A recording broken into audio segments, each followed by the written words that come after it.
Avril, what pizza are you eating? Got a few Is that random meats ketchup? on it. Are you putting ketchup on the pizza? No, it's barbecue sauce. See, the problem with that- getting that makes pizza it at 5 better. a.m. A reputable place. I know it smells like wet farts on through my mic probably. Yeah, if you're an There's no audio sauce listener, there. it's ketchup, it's barbecue sauce. Sorry. Barbecue sauce from Heinz, I might say as well. So yeah, we can't get reputable pizza places like Domino's and Pizza Hut at 5 a.m. So you have to get from the dredges of the restaurants. Is how that goes. The dredges. It's the price you pay, and they didn't give you your sauce on the pizza like you asked for. It comes very dry. So what pizza is it? But associated variable meats on it. Don't worry, no VAS here, so all legal above board.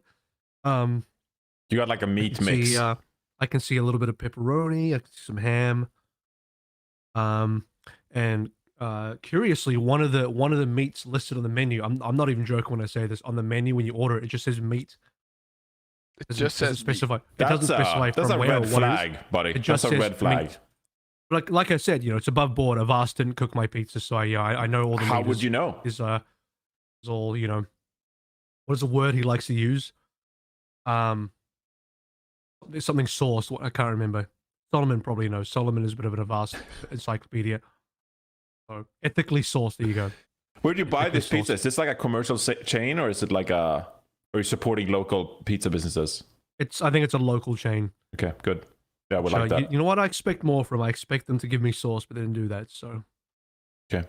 Yeah. I don't know what is Unfortunate. worse, this or Swedish Viking pizza, which Johnny was talking about off well, show. the problem is my opinion of Sweden has changed rapidly over the past month, because what had happened is during the break between OWCS and me going to the World Cup, I watched the movie Midsummer, and now I just can't look at Sweden the same way anymore, Johnny. You have a lot of explaining to do. Is all I'm going to have to say about that. I didn't watch the For your movie country. because, frankly, the international world of movie making is slandering our traditions and our country, and I won't stand for it.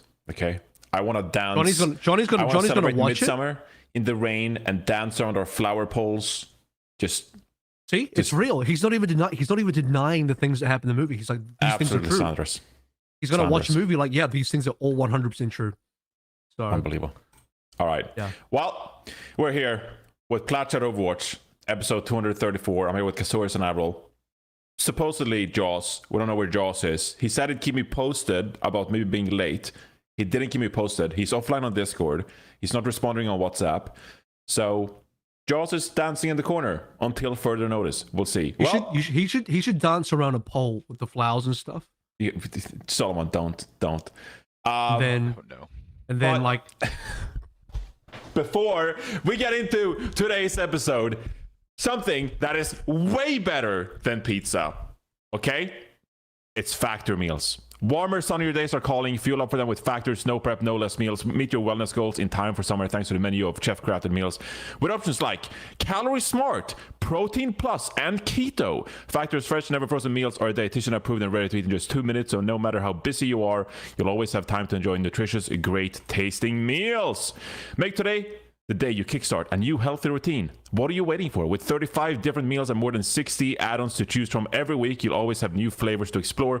Crush your wellness goals this August with dietitian-approved meals and ingredients that you can trust. Make your day delicious from breakfast to dessert. Stay fueled with easy, nutritious options. Treat yourself to restaurant-quality meals that feature premium ingredients like filet mignon, shrimp, and blackened salmon. Keep kitchen time to a minimum. Factor meals are ready in 2 minutes. No shopping, prepping, cooking, or cleaning up. Really good for you, Kasoris, in between scrims. Enjoy effortless support for your lifestyle. Choose from 6 menu preferences to help you manage calories. Maximize protein intake. We love that. Avoid meat or simply eat well-balanced meals. Head to factormeals.com/Overwatch50 and use code Overwatch50 to get 50% off your first box plus 20% off your next month. That's code Overwatch50 at factormeals.com/Overwatch50 to get 50% off your first box plus 20% off your next month while your subscription is active. Here we go. Look at that, yummy. Strawberry cobbler pancakes, smoky bacon and cheddar egg bites. Are you kidding me? This looks delicious. Oh, maple overnight oats. I'm an overnight oats kind of guy. I love that. That's my jam right there. I love so oats. an extra protein category. Yeah. That got me going. We need that protein muscle synthesis for the gym goers.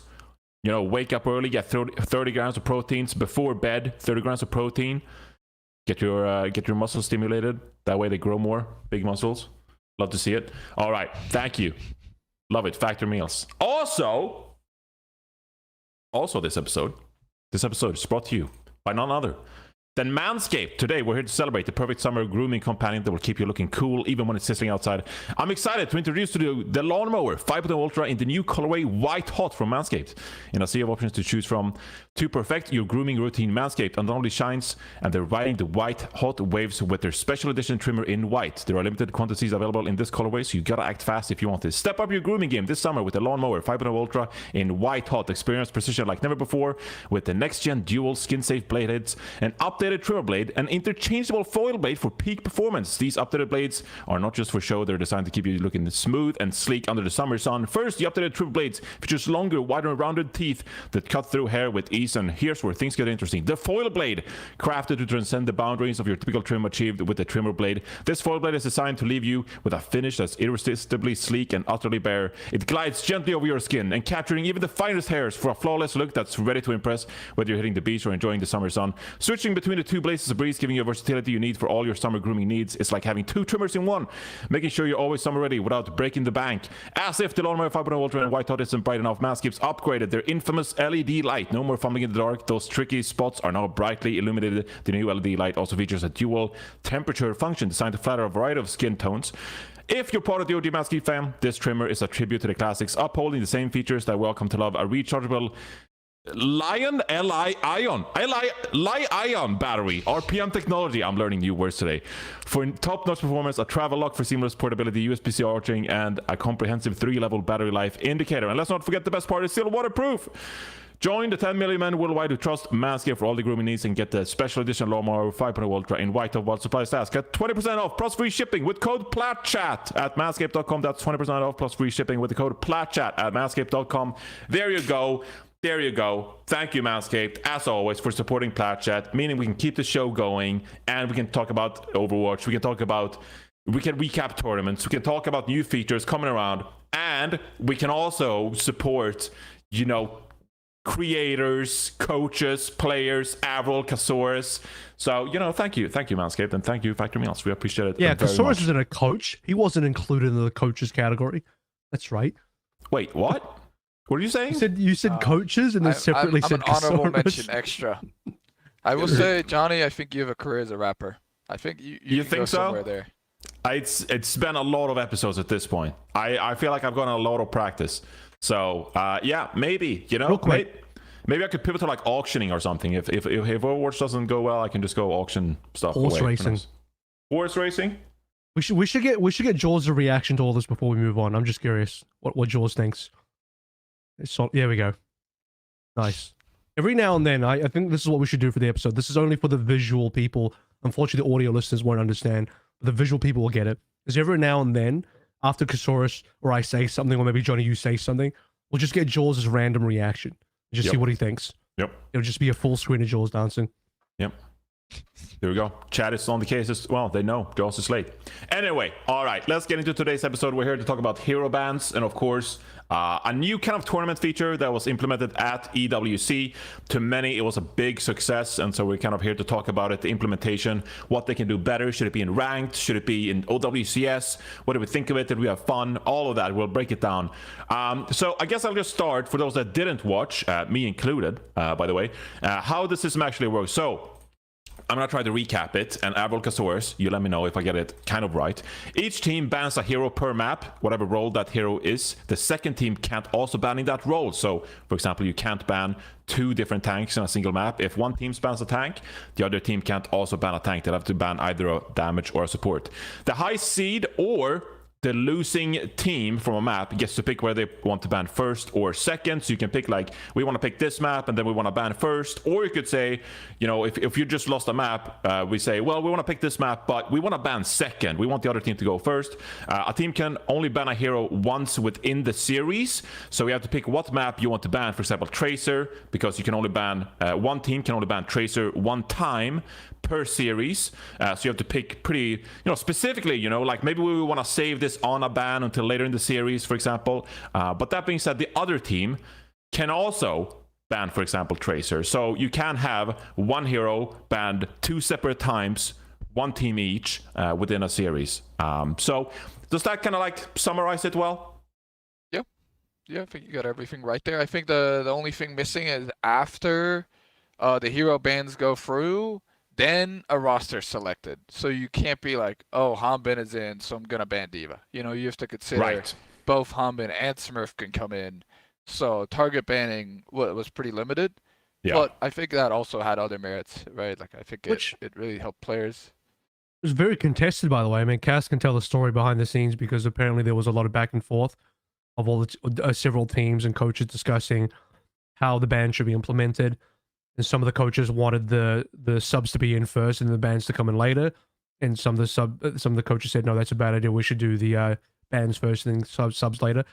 Obviously, the teams with like more players in their roster would prefer, you know, having the subs after the bans, and then the teams with smaller rosters obviously want to do the bans, want to do the subs first, then the bans. I think pretty sure Rush wanted to do bans first. Sorry, wanted to do subs first, then bans, and then like Rezuka and Falcons, etc., wanted to do the other way around.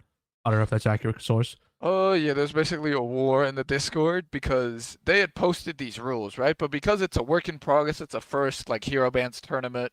Every team was asked for feedback, so every team gave their feedback. But that feedback, you know, of course, teams are thinking, how can I best help my team?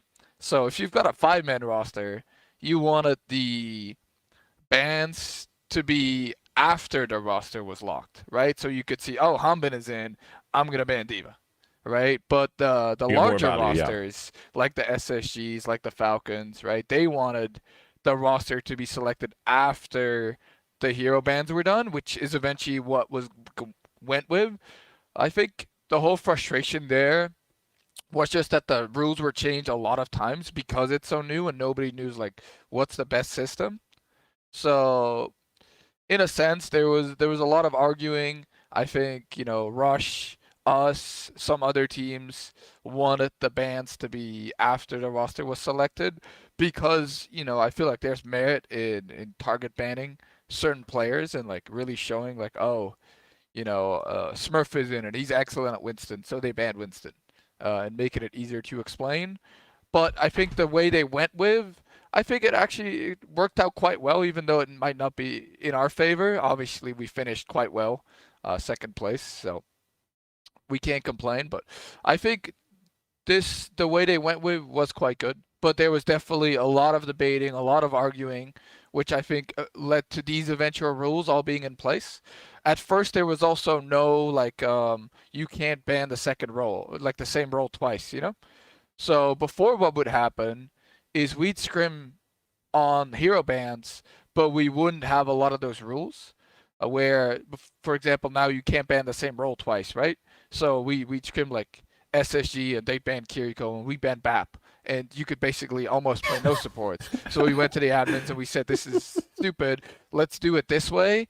And in a way that also invented protect bans, which were really interesting. So I think through a lot of debating in that Discord, through a lot of feedback to the Faceit group and to Esports World Cup, these rules were landed on. And I think for a hero ban format, they were actually really good.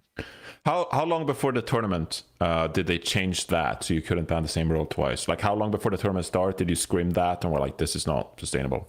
I think that was way before. That was like a month before. So that was one of the earlier rules implemented. The last rule change was change it to after or change the bans to before your roster was locked. Yeah. That was introduced like, I gotta get this right, like 2 weeks, 1.5 weeks before. Oh, so really? that was more recent. But the whole thing was like a work in progress because it's so new, you know? Yeah. Hang on. What's the actual timeline? Because like you finish Dallas, and then did they just start hitting you with the potential bans straight away? Like here's like an initial like draft of all the bans looking like it. Like how does this all break down? Because I'm wondering like when the teams even realized that bans were going to come in, and when did you guys start scrimming them, and like when did you get version 1 of bans? You know? So in Dallas, we were already in talks with some of the Face It guys because they were also present there about potential hero bans, and they were like discussing it and hinting at it and gathering feedback. I think we got it like officially, um, maybe like a month and a half before. I think they already wanted to do the bans in that whole like Face It League playoffs, the qualifier for it. A lot of teams were against it then because it was too sudden. Yeah. But they already wanted to implement it then. So it was actually quite a ways before where we knew there was going to be hero bans. But in what form, we didn't know, you know? Like there was a lot of debates about how to do the hero bans and how many hero bans there should be. And should there only be one hero ban? Should it be unrestricted? So I think the definite format was like 2 weeks before, but we knew there was going to be some sort of hero bans like a while back. When Yeah. did you start scrimming though? Like, is it like after Masters? Was it? Did you already start scrimming hero bands during Masters or after? We Face It did it Masters? right after Masters, but we did some trial runs before that. Like we had a couple scrims with SSG where we were already testing it Okay. because Yeah. SSG and ENCE were already qualified from Dallas, we were pretty certain we were going to qualify. Um, When you tested, was that like you were just guessing, or you already knew what the rule was, like the version 1 rule? What was the version 1 kind rule? of knew that both teams got to ban one character.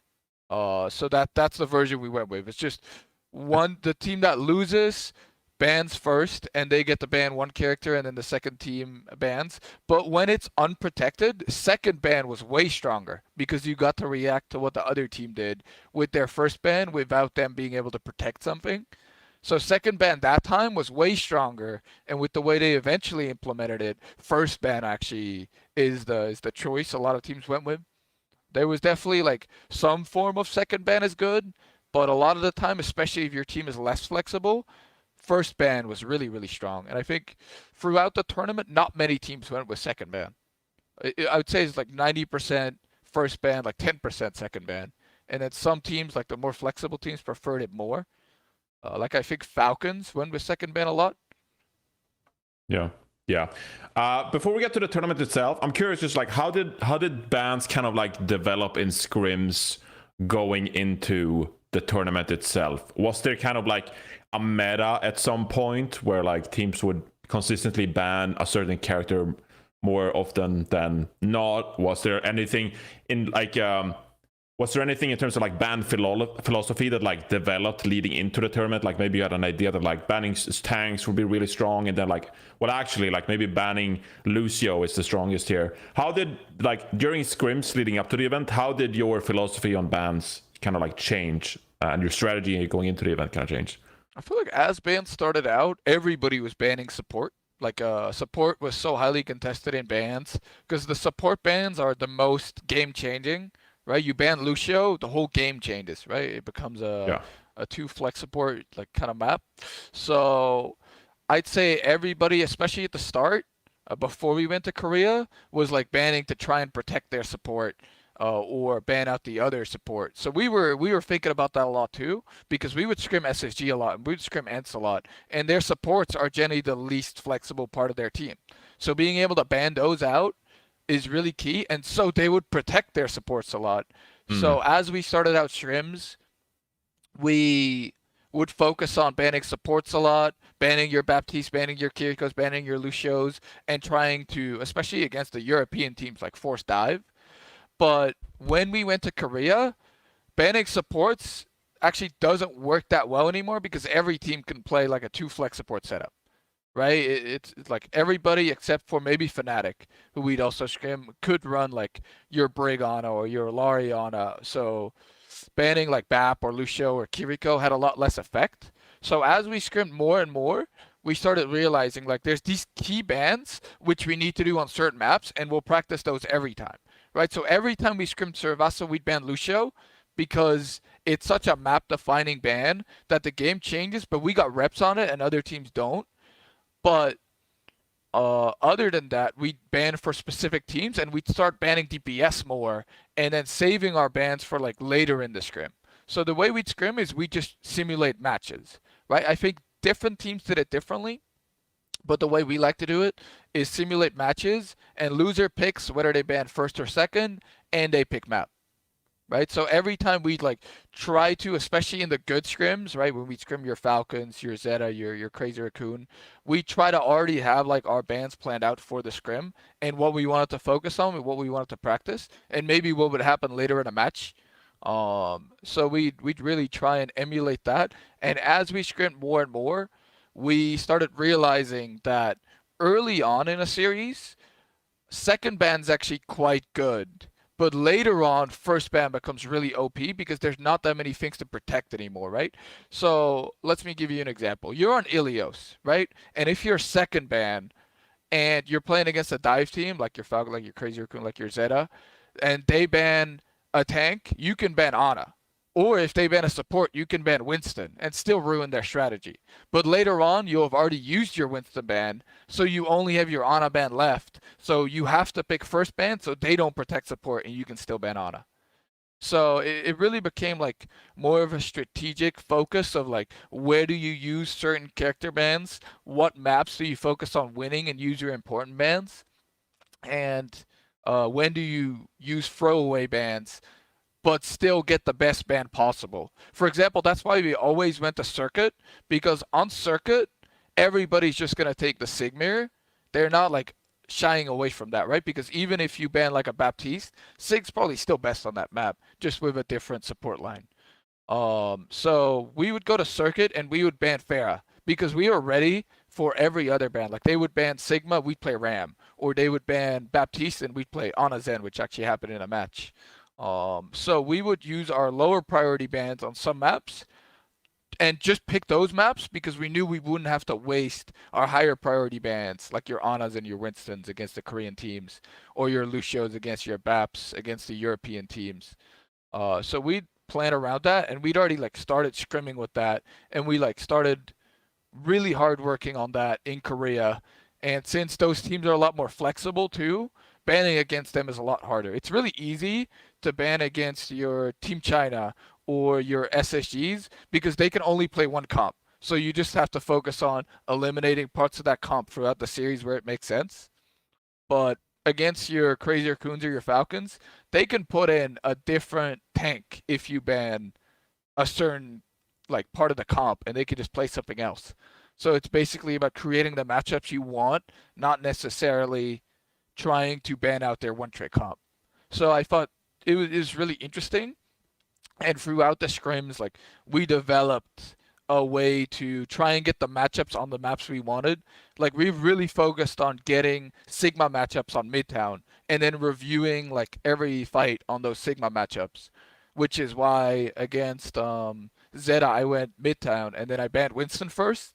So even though Winston's not that good on Midtown, there was zero chance they could play Winston, and they had to force a Sigma matchup, which we'd practice for. Yeah. I got some stuff to add to that. In terms of just like how the meta of the bans progressed and just where we came into bans is more like an observer or like from the casting perspective. Because we obviously came in, okay, there's going to be bans for this event. Cool. Talking to the teams and players about what's going to happen there. General sentiment at the beginning before we saw any matches was like, okay, it's probably going to be mostly first ban priority is important. Everyone wants to probably ban support away, and then tanks probably second priority for the role. Not that many teams will probably target DPS, but then I actually saw throughout the tournament a lot more DPS bans happen than I imagined actually would come through. And what I realized was there was a lot of target bans because like what Cass said, like probably like early meta was to be more defensive bans. But if your team is, you know, flexible, you're probably like not that concerned about, you know, defensive bans to protect certain things because you can play everything. You're more interested in target bans. And I just saw a lot of target banning. I think the DPS role as well, it's like you want to target ban away sim on certain maps, especially against teams like SSG who are very sim favored. You want to look at fire as well. Like Alpha E was like hard playing fire throughout the tournament. Some other teams as well were definitely hard playing a lot of fire, so fire became a bit of a target ban. But even stuff like some of the more intelligent bans I saw was I'll use Toronto as an example since Cass is here, is stuff like where, you know, you would go to Dorado and you would ban out Merit's Ashe, which would simultaneously ban out Flora's Ashe. You would kind of hurt your own team, but then targeted a play on the other team, knowing that you take Ashe out of the table, we go towards something more like a Widowmaker or a Cass, and then you probably win that matchup because you trust your player more than the other player, and you really knock out one of their like key pieces. So just stuff like that is like really huge. And so I actually saw less and less support and tank bans and more heavily shifted towards, not primarily towards DPS, but just like way more than I thought. Like it was like, well, way more even spreader bans. When I thought it was going to be like 70% support bans, 30% tank, and then like no DPS bans. It ended up being like pretty much 33, 33, 33, right? Which is very interesting. So Really? Wow. actually not even that many tank bans, because I feel like, a lot of teams just, you either have 2 tanks on your roster, or you have a tank player that you trust to play like a multitude of different heroes. And so I didn't see as many tank bans. Like, obviously, we still had plenty of tank bans. Cass was discussing the Sig bans and Winston bans, and versus some teams that's way more valuable. Versus Gusho and LGD, that's super valuable. But I think versus like Crazy Kuno Falcons, it's like, what are you going to achieve out of some of these tank bans? Unless you just want to force a certain matchup, which is also extremely fair. Diva was obviously still like heavily played and heavily banned, so I'm not going to like pretend tanks weren't as targeted, but like, I expected tanks to be way more targeted and DPS to be way less targeted, but I was actually like, just, a lot more even than I thought, so that was interesting. Yeah, Solomon, I put a screenshot in our Discord chat because a user, thank you so much, actually compiled all the bans in the tournament itself, so you get like a list of like the most banned characters. So took them about 2 hours, but thank you very much for this. So if you're an audio listener, I'm not gonna go through the entire thing, but the top 10 goes Winston 25 times, Lucio 24 times, Ana, Baptiste, Diva, Kiriko, Ashe, Brig, Illari, Farah. So there's your top 10, and then it's, like a little bit all over the place. I guess the 33% is not too surprising, considering that you have to ban at least 2 roles per series, but nevertheless, there doesn't seem to be like a dominant role in that regard, perhaps. So still pretty interesting. Well, based on the raw numbers, it's probably still support. Just looking at the numbers here, yeah, and maybe like DPS is still Lucio, not Ana, quite. Baptiste, Kiriko, DPS is still not quite 33%, like I said, but it felt more even. It has the most impact for sure to ban support, right? So yeah, it kind of makes sense. I had like 3 follow-up questions to Kasaurus, but I don't know if you had anything else there, Admiral.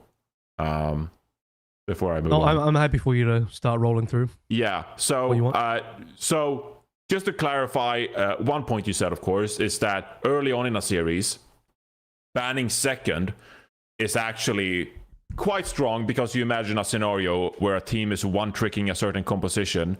In this case, let's say Team China.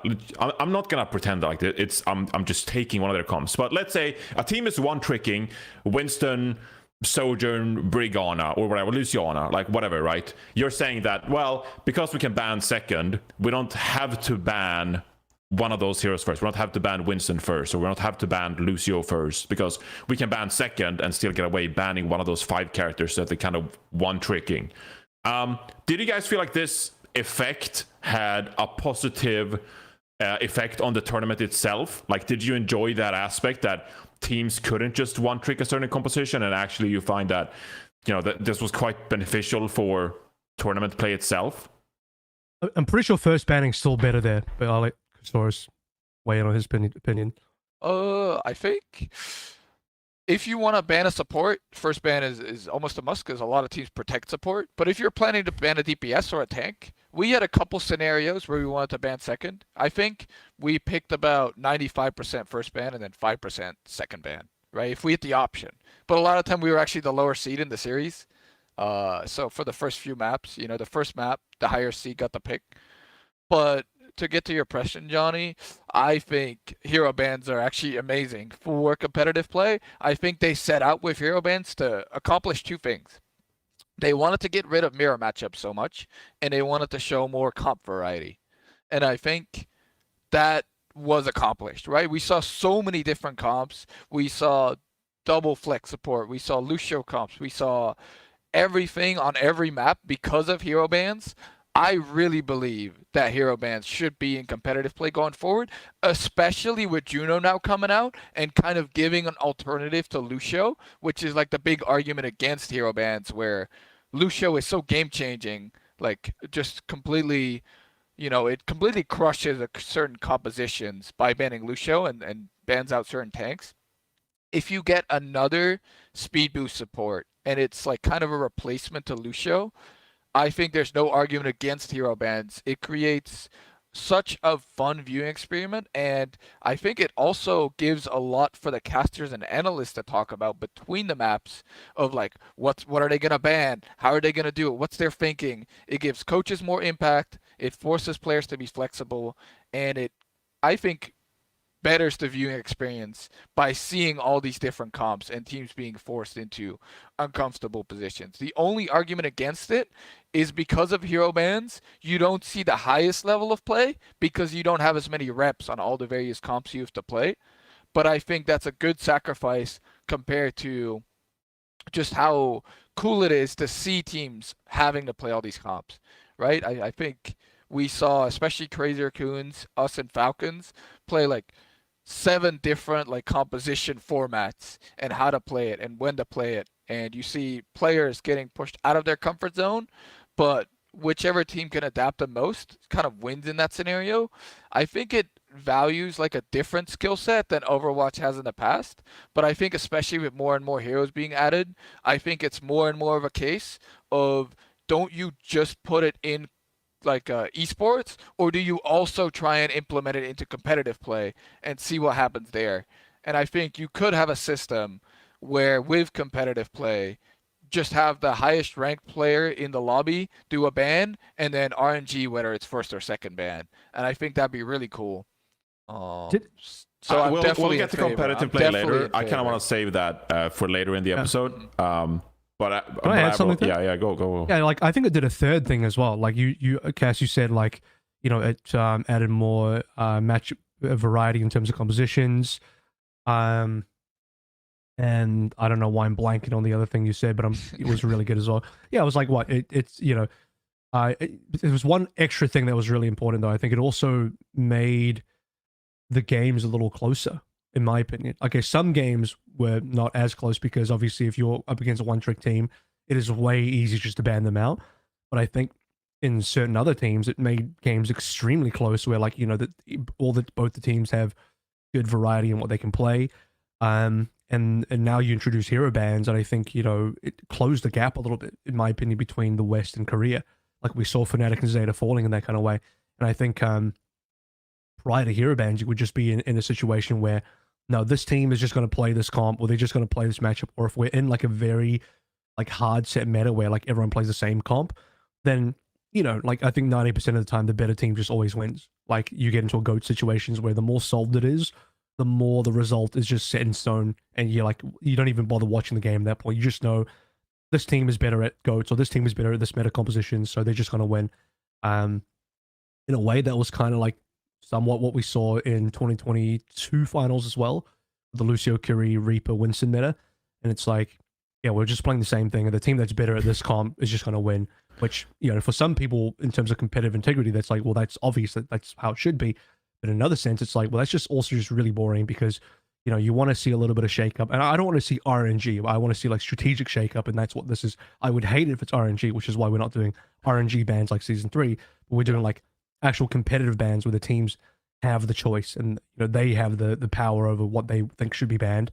That creates a lot more variety. That creates a lot more creativity, and that's important as well, right? Like actually, some people might have thought like, oh, if you ban stuff, doesn't that remove creativity because you're removing pieces of the hero lineup? So no, actually, I think it increases creativity because now it forces you out of your comfort zone. You have a lot of one tricks in this game. You have a lot of people with various comfort heroes, which is fine. You know, people obviously good at what they're good at, but being forced to play around that limitation creates some, you know, extra avenues for creativity. I honestly think that. So I think we saw way more creative comps. We saw some comps I've never seen before. As a caster and analyst, I think that's quite exciting. I'm like, dude, I've never seen this composition being played before, and I've never seen this composition played on this map against that composition. It's like a completely new, uncharted territory, and that was like really exciting for me to figure out like what this actually is, you know? So I'm going to play devil's advocate here a little bit. So there are two problems, but there are two different like pros and cons here. One con is obviously we want to get rid of like mirror matchup. We want to get rid of like metas where you pretty much will lose the matchup unless you just mirror the composition. Like you gave the example of the 2022 playoffs. everyone plays Lucio, Kiriko, Reaper, Sojourn, Winston. That's what everyone plays. It's GOATs meta. Everyone play GOATs, and if you don't play GOATs, you're just gonna lose. Okay, we want to get rid of that. We want to get rid of everyone playing the same composition over and over again. What I'm worried about, as Devil's Advocate, is if you integrate the ban system, is that you make it harder for teams to have niche compositions or to establish some kind of identity at a specific composition. So some historical examples. So for example, I'll even say, London Spitfire / Space Station. Historically, they were really good at the Reinhardt composition. And because they were so good at the Reinhardt composition when no one else really played it, they became fan favorites. People loved watching it. I think the same can be said for Team China, for example. People love that team because Shai is just such an amazing hit scan player, and because Gushue was allowed to play primarily Winston, but there was also like a Doomfist face in there, and they need to be able to play the Ana, for example, the non-overclock and what have you, to go with that. Team Finland at the Overwatch World Cup, the Sigma composition, if we had hero bans in place, there's no way that they can compete with the best teams around unless they're able to play their Sigma May composition, right? So we've actually had a decent amount of teams in Overwatch history that establish this niche personality and become fan favorite teams because they bring something different to the table. I guess what I'm kind of worried about here is if we bring in hero bans, we're limiting those teams' ability to play niche things. And instead, we're favoring all these teams that are instead really good at just flexing around and having multiple different looks. And so in this case, we just give more power to Toronto Defiant because they have someone, and they have a backline that can reasonably flex. Whereas you're looking at some of these up and coming teams that perhaps don't have that flexibility. Well, you're punishing their ability to climb the ranks and maybe become really good at the composition. Instead, they need to be, bring so much more flexibility to the table. So I guess I'm worried about cutting out some of the niche in favor of more variety, which might limit some teams' ability to bring the best they have to the table. You can protect. I think having a protect system kind of helps that. And I also think you can only ban one hero one time for the entire series. So your Team Finland, you can only lose Sigma one time. And once you get Sigma back, there's plenty of different DPS supports you can play around that. Even if even if you lose a Brig, okay, you can play this. You can play double flexible. You can play something else. Even if you lose the BAP, you can play something else. Like I don't think it's that dire. I also think it's like it's a worthwhile cost. Even if that was the case, it's a worthwhile cost. And I actually think it closes the gap. I think banning system closes the gap between like potentially worse teams and better teams because it allows the worst team to have some level of control over what is run on the other team. And I think if you were smart about that, you can close the gap. And we saw that in the World Cup. We saw a lot of situations where the quote-unquote worst team either like did way better than we thought, or they actually won against the much favored opponent. We had the huge one, which is Nightmare beating Fnatic. I mean, that's ridiculous. That's an insane win. Like on paper, that shouldn't happen. And I would say if it wasn't for hero bans, I don't know if that win actually comes through. Like, do you guys think in a world without hero bans, if both Nightmare and Dallas, if both Nightmare and Fnatic went to Dallas with no hero bans, do you think Nightmare would beat Fnatic? I just don't think that would happen. And then you have a situation where like the Australian team Makers went to map 5 against Twisted Minds. There's no way they should be beating Twisted Minds. Like, just shouldn't happen. They almost did. We have all these situations where like, Korean teams started losing to Western teams. Toronto came second in the entire tournament, which, is also because they're a good team and they have, good coaching and good decision making with the bans. But that's part of it. Like they can start targeting the better teams and start like taking down bits and pieces of the other teams where, I think without a ban system, that'd be much harder to do. I think with the ban system, I kind of disagree with you, Avril, that it closes the gap between the West and the Koreans. I actually think we're an anomaly team. We're one of the Western teams that can actually flex. I think most Western teams are actually better at like one certain comp. But SSG nearly beat 2 Korean teams as well. That's true. And beat Fnatic, so. And I think the way I do think Zeta and Fnatic, by the way, are like a big level under Falcons and Crazy Raccoons. I think mostly it's just Crazy Raccoons is that high, but in Dallas you only had like the top 2. I think the third and fourth best Korea teams are a big step down and are possible for the West to beat. Like That we means showed, right? that means 5, 6, 7, 8, even more of a step down, right? So like, Yeah. So I think with your argument, Johnny, I do agree that it takes away like the one trickness of things, right? You can't just one trick 5 specific characters over and over again, but you can still have the niche where you're really good at an archetype, right? Like if you're good at Rush and they ban Reinhardt, then why don't you just play Lucio Bab Ram? And it's basically the same composition. Not that much changes in the way you're playing the game and the way you're making these rotations happen. It just changes the exact 5 characters, but I think punishing one tricking is actually not a bad thing. I think the only like one trick that's good for the game is like Lucio, right? I feel like every other character is really substitutable by a similar other character except for Lucio right now, which hopefully gets solved by Juno, like I said.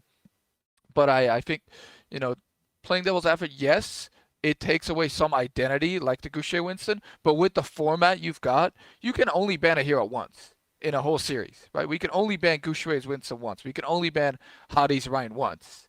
You can target at other parts of the comp, but usually those are substitutable as well.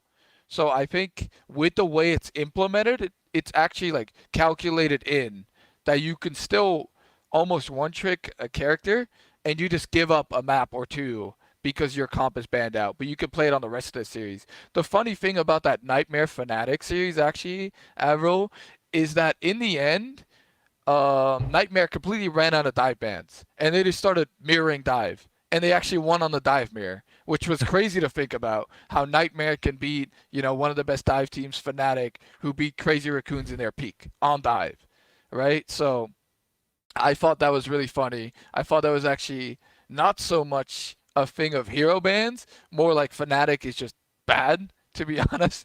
I thought just this Fnatic in scrims too and throughout the whole tournament were such a level under the other free Korean teams, and I think they really messed up with their player like changes. But that's a whole different case. But I do agree it takes some level of I won't call it one, but specialization away. But I think it brings so much more that it is worth it. And with the way it's implemented, it's actually quite fine, where you can only ban your Goucher Winston once. And even then, he could have played Doomfist. He just didn't do that this whole tournament. Yeah, I guess also to some degree, if we implement this format and it kind of develops, it does open the window for a team to ban second, for example. And say you want to play, you know, a Reinhardt composition, because it's an easy example. You want to force a surprise Reinhardt composition. With the ban, you actually kind of open the door to remove a Reinhardt counter leading up to the map itself, right? So it becomes less one-tricking, but you do open the door for some surprise compositions. And like, you know, if you have an ace up your sleeve, it makes it easier for you to play that composition when you get to remove a counter leading into a map. So instead of a team one-tricking something over the course of a series, they might bring out a special composition one time during the series if they have something pre-planned for like a Circuit Royale or, you know, a map like that. King's Row, we're going into King's Row and we have this strategy prepared. We're going to ban this character, which makes it easier for us to run it, right? So it could kind of go both ways. I'll just say as well, like, I think like outside of Crazy Raccoons, every Korean team was probably beatable. I think Falcons was probably beatable too. I think even Cash should probably agree with that one. Like most Western teams were like, oh, I hope we get Falcons because I think we can beat Falcons, you know? Talk to Chris, he's like, we can beat Falcons. Like they would have really liked to have had that matchup. But there's a Dallas joke here somewhere, but I'm not gonna make it. Yeah, I'm sure there is. Maybe it is overconfidence. Look, they didn't beat Fnatic or Zeta either, but the point being is Falcons are way more beatable, and so yeah, I mean, what I'm trying to say is like even though Fnatic and Zeta were the teams that got beaten, they are still 3 and 4. Like you got to think about that. Like really think about that being the 3rd and 4th best team in Korea in an era of Overwatch where you can create Korean super teams, and the fact that they went down is like an insane prospect to really consider. So like the gap is like really like way more closed than we've ever had it for a very long time. And teams like Fnatic as well, like I think for Nightmare they needed to probably get a few maps under their belt. you got to build that confidence. I don't know that if we were in a non-ban era of Overwatch, whether you could like comfortably get into that position or not. Like maybe you could, maybe you couldn't. Maybe Fnatic just sucked so much this tournament that they weren't going to compete regardless. Fnatic also had other issues as well. They had an alternate tank play that just didn't work out for them at all. And so maps where attack played, the off tank play, they were just going to lose. So that was also a problem.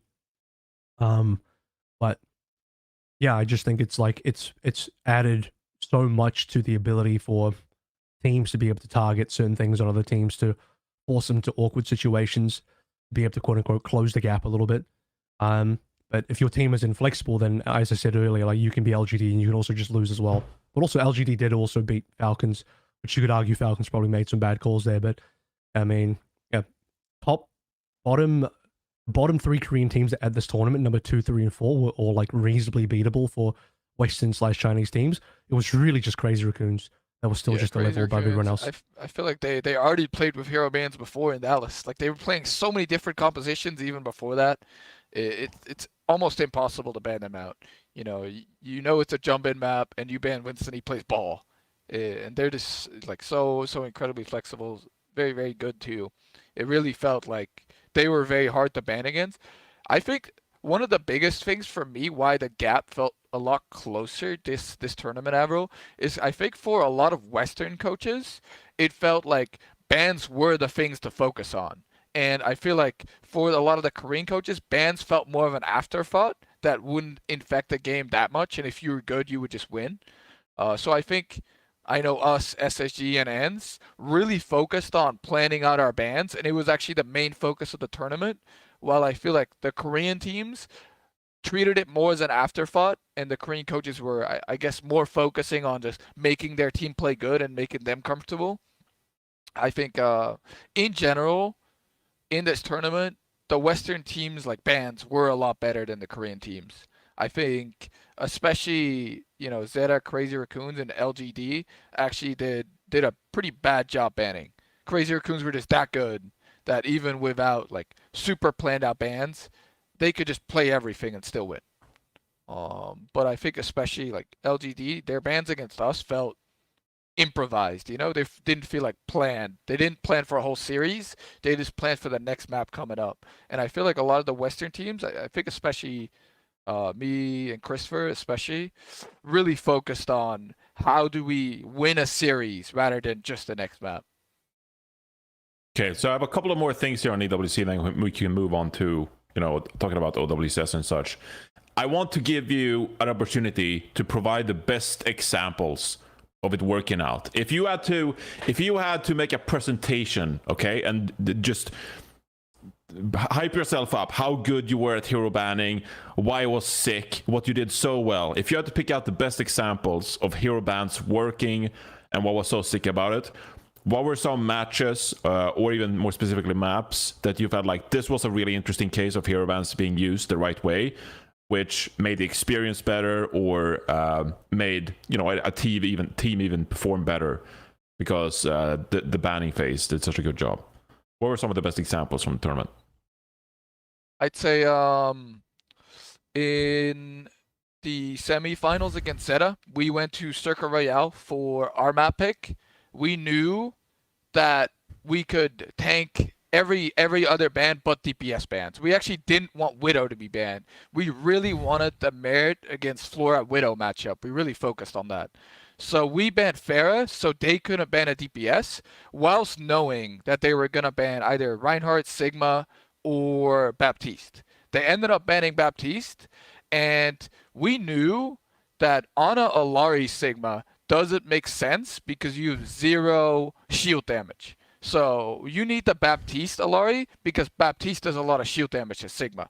So we went with Ana Zen Sigma, so we still had enough shield damage whilst being able to play Widow. But they went with Ana Alari Sigma, and they didn't have any shield damage to our Sigma. So they had like 0 pressure on tank, and we ended up full holding them. So I think that was really an example where we knew whatever they did, we had the comp set up, and we really wanted that Widow matchup. So we were able to completely crush that Circle Royale, basically get a free map win because of their inability to think like, oh, do we need shield damage? How does the comp work now with the bans? I think also, funny story. I'll tell you guys this. In the final map on Runasapi, right? We're on map 7.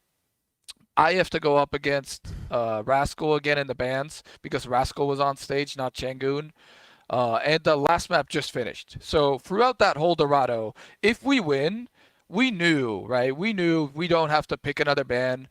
So me and Danny were only talking about the scenario where we lose and we have to go one more map, right? So throughout the whole series, we felt like we were winning with the Sigma comp and we were losing with the Winston comp, and we were losing to Fearless on Winston especially.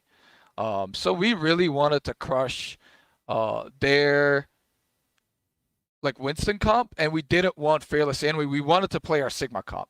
So I ended up ending the map. We were talking a little bit throughout Dorado, me and Danny, about where we wanted to go. We settled on Runasapi, and we knew we wanted to protect Sigma. So we were just like, what tank do we ban? And we ended on Wrecking Ball because we'd already used our Winston ban, because we already used our Diva ban. We didn't have any other like tank bans left that really made sense. And they played Wrecking Ball in like one of the series. So we banned Wrecking Ball because they played it before on that map, and we didn't want Fearless in. They put Bernard in. But what ended up happening was I go to the admin and I give our map pick and our ban very quick. And you only get 60 seconds to make a ban happen, right? So I go there, give the bans, but after map 6, all the Zeta players went off stage to go smoke. And I go there, I give my ban, I give our map pick, and the timer starts ticking for Rascal. And I just start staring him dead in the eyes, like, you have to ban, and he's talking to his backstage like, oh, Changoon, what do I do? And I see him starting to sweat, right?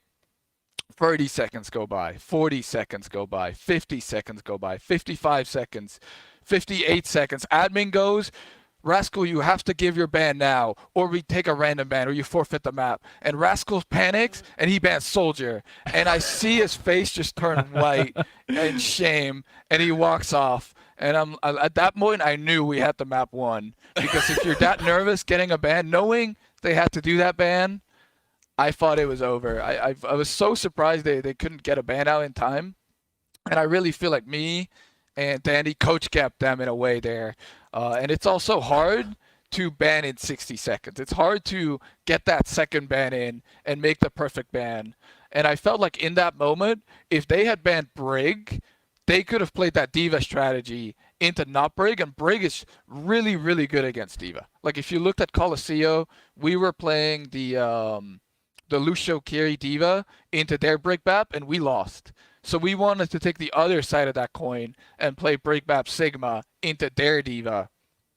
But if they had banned Brig, that would have ruined that strategy, and we would have probably played a Zarya or a Matra comp instead, completely changing the course of history, right? Actually, if they, like, a lot of people were saying they should have banned Tracer. I think if they wanted to run like any Lucio Kiri comp, it requires Tracer, right? So even though Lenny was shitting on them like the whole series, he was having probably the greatest series of his career. If they had banned Tracer, they would have also had to play something completely different and change course. And even on Circuit Royale, Lenny was doing insane on Echo. So I think their only option in that moment was the Brig ban, and they couldn't find it in that 60 seconds, which is really hard. But we were very happy with how that last map bans went, and I think it really showed how you have to be really prepared, and how for some teams it was more of an afterthought. But me and Danny were just talking about bans the whole like before map, you know, because later in the series you can't have it planned anymore. There's so many variables and so many bans that are already gone that you need to like be able to improvise and think on the spot. This is why smoking is bad. This is why smoking is bad. If you go on smoke breaks, you lose video games. You need a flow chart. You need the coaching document with the flow charts, and then Rascal would have been fine. You know, he just didn't have the document in hand. I do think though, like if they ban the Tracer, which I suggested, I set up broadcast, Tracers probably should have been banned. Then they could have forced Echo matchup, which would have been more comfortable for their team anyway. I think Alpha U is like comfortable in that matchup. I think Flora doesn't need the Tracer, and Flora just gets crushed in the Tracer matchup. So yeah, they were probably it was either Brig or Tracer, or just something better than Soldier. Anything but Soldier, which has zero impact. I mean, I don't know if you're allowed to like completely defer bans entirely, Like, are you allowed to just like say, "Oh, we don't want to ban, just whatever"? You can't say that, right? Because the admins is randomly. The admins is randomly banned. The admins is randomly they banned, could right? randomly ban anything, right? Yeah. So actually, I think you told me if you don't ban, it starts with like random ban, and then if you fail to ban, you just forfeit the map, right? Is that how it there's works? penalties to going overtime. So they're very strict on that 60 seconds. There's a guy standing there with his phone with a timer pointed at you. Like it's literally ticking down on the screen. It's so nerve-wracking. But yeah, if you run over that timer, the first infraction would be a random ban. They would just ban a random character out of your control. I think they'd roll a dice or something. Who knows? And then the second one, you actually forfeit the map. Wow. So Yeah. it's So you Rascal's there sweating bullets. He's sweating bullets because the admin's like, you're gonna fall for this map. You have to ban now. That's so great. he basically bans something that just like has zero impact on the game. That's a great story. All right. Sorry, I want to welcome in Jaws first. Hi, Jaws. So, my bad. Hey, I want Jaws' live rate. You know what, Jaws? No do the worries. gritty in real life. We've been watching the gritty on Gritty in screen for real like the life? last 40 minutes. So you Oh, can do the, really? Oh, he's gonna do it for real? Dude, I got it down, bro. I'm ready. Here we go. Science. That's what It's I got was to- yeah. practicing before I came on broadcast here. What's up, everybody? Hey. I don't know how far you guys have discussed. I just wanted to bounce off what Kasaurus said about the 60 seconds. Have you guys discussed like the time?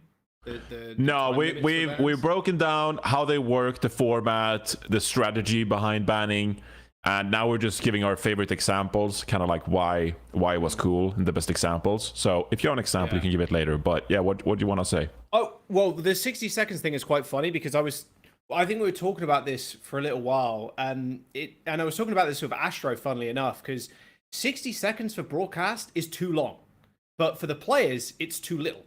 Like, it's so hard to get a time frame in which both parties there are happy, and having like such a giant break between maps is like so unlike what we've seen in Overwatch in the past. Like, sure, if there's a break after map 2 or map 3, like that's a little bit longer than normal, that's fine for everybody to use the bathroom or whatever. But like every single map, my god, it stretches out the broadcast so much. Yeah, it's kind of wild. I don't know how you feel about it, Kasaurus, but obviously a lot of the players are very happy with it. But for broadcast sitting around for that long, it's like, damn, this is taking a long time. They just have to fill that time because League of Legends pick and ban phase is way longer than that 60 That seconds. is in right? the beginning of the map, though. And League of Legends games last for 40 minutes. Whereas, right. like, But Overwatch where I was going with that is they could do that on broadcast. Like they could have like a live interface where you see the bans in real time and you see the map pick in real time. The fact that you go into a break and then you see everything at once is kind of a shame. They should just have that all in real time where the coaches are on stage, you get like a coach cam zooming in, and then you see like their ban and pick in like real time, right? Like because Valorant. now what Valorant happens does it. is you have to wait 8 minutes and then you see the pick and ban. But I feel like you could fill that time and just see, oh, Toronto banned this, and then you see the timer for 60 seconds, and you see Zeta Division's, response in real time, and then you see the map pick, and Well, hang on. When do you do that? You do that immediately after you lose, right? Yeah, You right. lose, You and lose the map, and the referee instantly comes to you. You have to give your ban.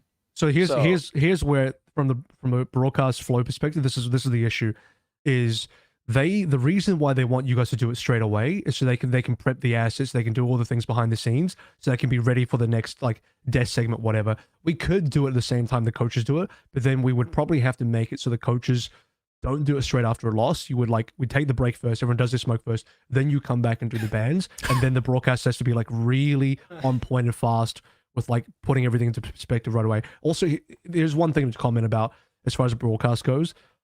The graphics and the banning stuff was like reasonably late, sort of last minute. Like they weren't, unfortunately, they weren't that prepared to like show, because it was still discussion like, how do we show this? How much should we show? How much information is too much? How what's the minimum? All this kind of stuff. You'll actually notice throughout the tournament, if you have keen eyes, the little hero icons on the HUD at the top where it says the 2 team names or the 5 heroes, whatever. There's a little ban hero icon next to it. That was only implemented after like 1 or 2 days in the tournament. If you actually watch the we first actually matches, suggested that. We suggested that. So did we. we Were it was just like, can we have something on broadcast to see? yeah, and that's really good. I like that, but the point I'm trying to make is like a lot of it was just like was happening. We were building the runway as we're trying to take the plane off, right? So like, as far as the broadcast goes, this is like the first time it's been done, so there's a lot to be tightened up on the broadcast end to try and make that experience better as well. But yeah, I don't think it was that long. I think 60 seconds per team is like a fair amount. I think that's it's the fair for the perfect broadcast and it's fair time for the teams. for both. Yeah, it does Yeah, feel a little I bit agree. tight for the players, and like you were saying, Kasaurus. I might be derailing this. Obviously, I came in late. My bad. But what do you guys think about doing everything prior to the game start? So it's like a League of Legends-esque way of doing the ban system, where you do pick ban at the very beginning, like the top of the map. So the whole maps are decided at the very top. So, for example, the higher seeded team chooses the map first, and then this lower seeded team, and it goes all the way to like 5 or 6 maps or something. And then they do the hero bans as well alongside those maps too. What would you guys think about that? Do you think that's a better system or a worse system, or like, do you think that'd be better? Guys probably will have a similar opinion to this, but the reason why I don't think that's good is because you want the teams to be able to evolve and adapt to each other throughout the series and learn from each other. Right, Cass? Was that especially in Overwatch, you know, we adapted so much in our series every time, right? We were like, oh, we can't win this matchup. Let's do this other thing, right? Like against Crazy Raccoons, we never would have had that final map if we would have, like the Runasapi map, if we would have had to do everything at once, because we would have just done like preset bans. But throughout the series, we realized, oh, we can't win the Sigmar. Oh, we can't win Sig against Dive. What matchup do we have to force where we have a chance? You know, and that's how we cooked up that Bastion Sombra comp, because we knew they were going to go ball if we do a certain ban. So I think just in Overwatch, adaptation is king. And, you know, if you have to do preset everything, you wouldn't see as many back and forth series, which Avril was pointing out earlier.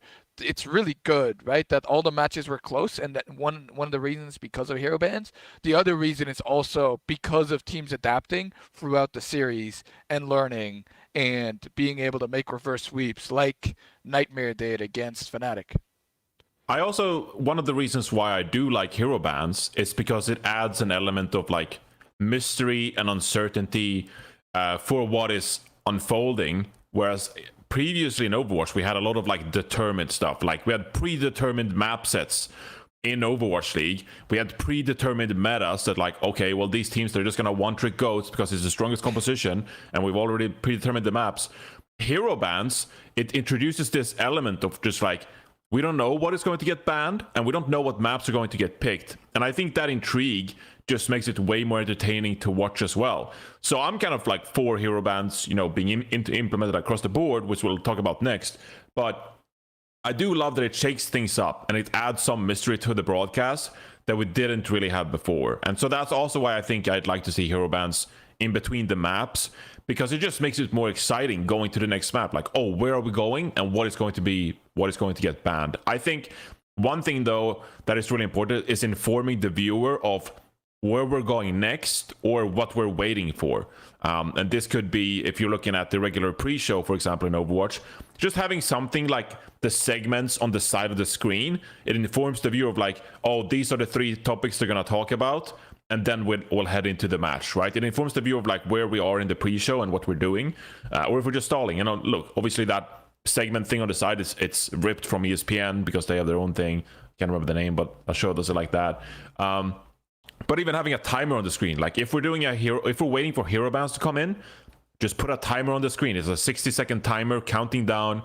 So like Toronto banning, and it's a timer that's ticking down, because it makes the viewer informed that like, oh, they're in the process of hero banning and the analysts are talking about what is going to get banned. So I like informing the viewer in that regard. And I like the uncertainty of hero bans. It just makes the esport more intriguing as a whole. So it adds like so many more storylines too, just off the rip.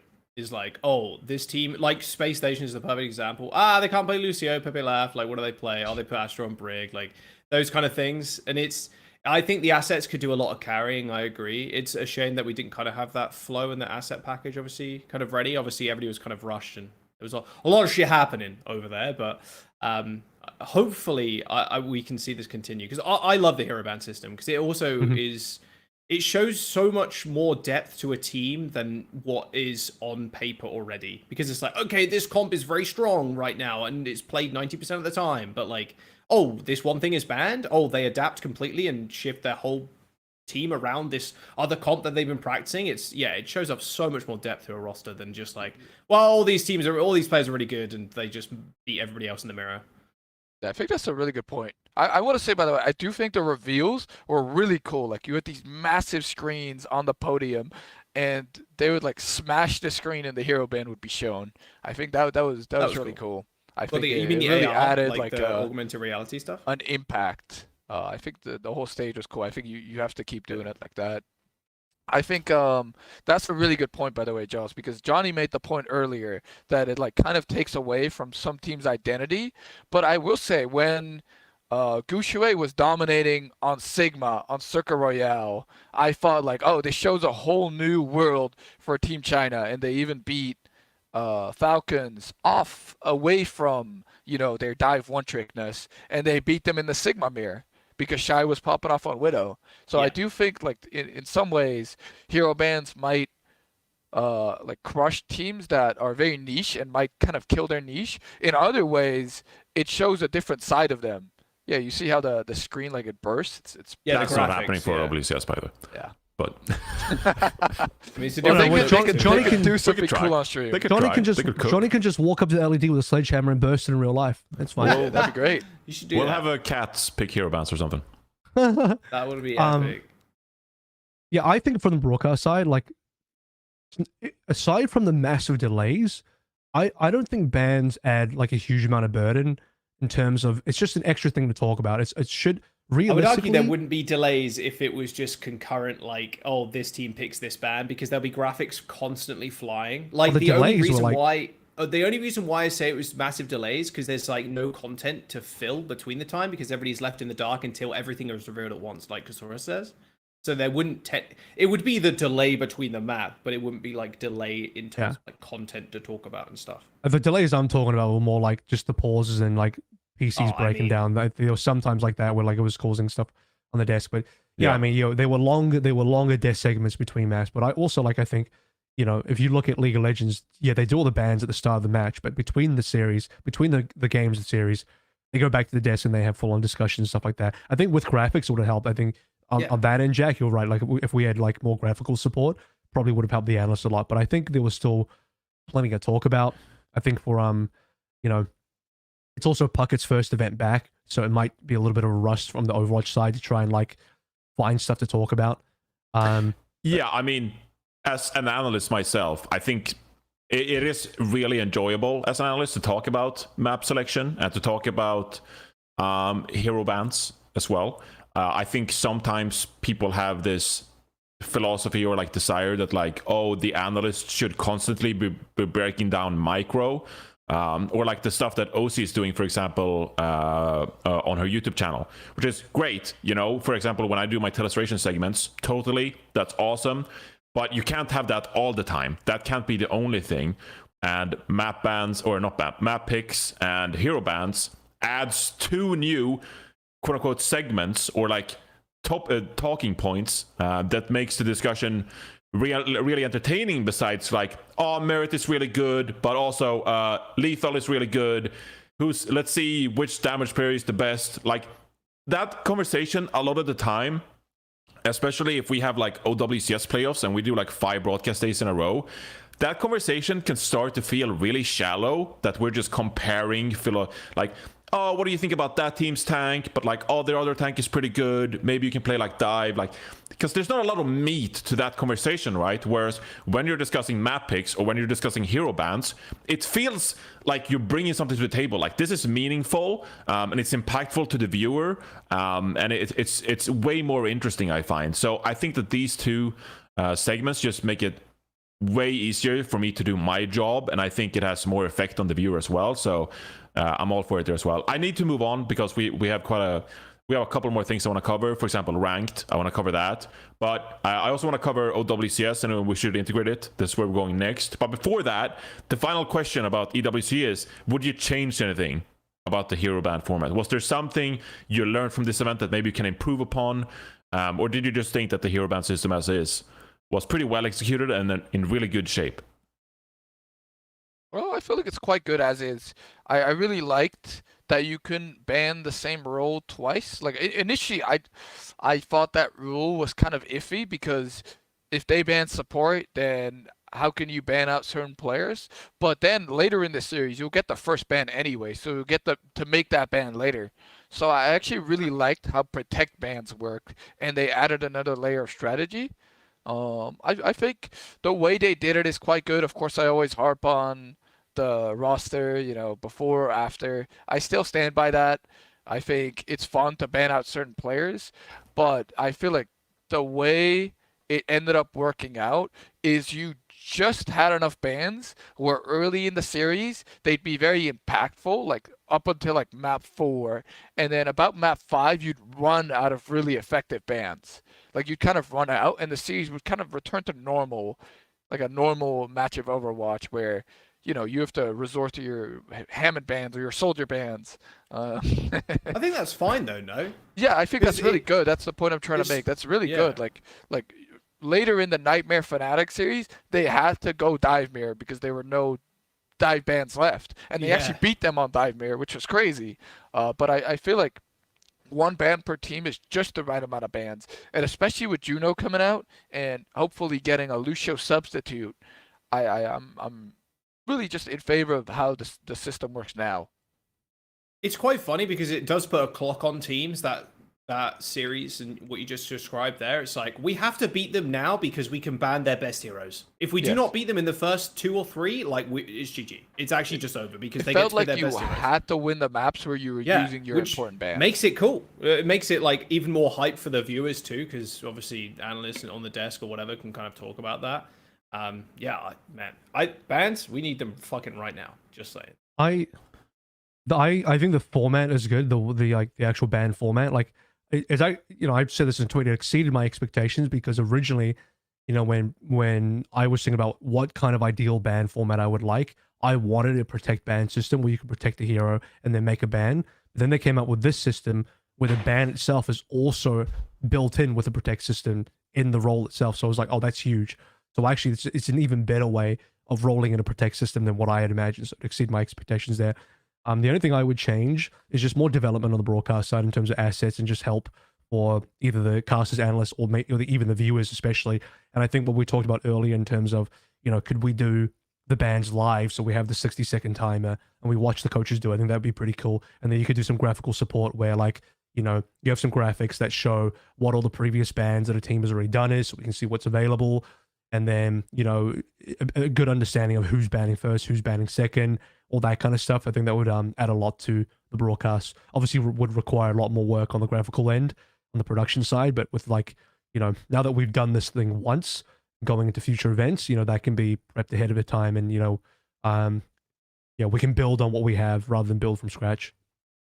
Okay, so OWCS Stage 3 starts on Friday. Might be a bit too soon to implement hero bans just a few days before, but let's say for Stage 4, would you want to see hero bans implemented for Stage 4 of OWCS? I think anybody's going to say no to that. I think, especially in the competitive community, everybody liked hero bans. Everybody I've talked to has liked it.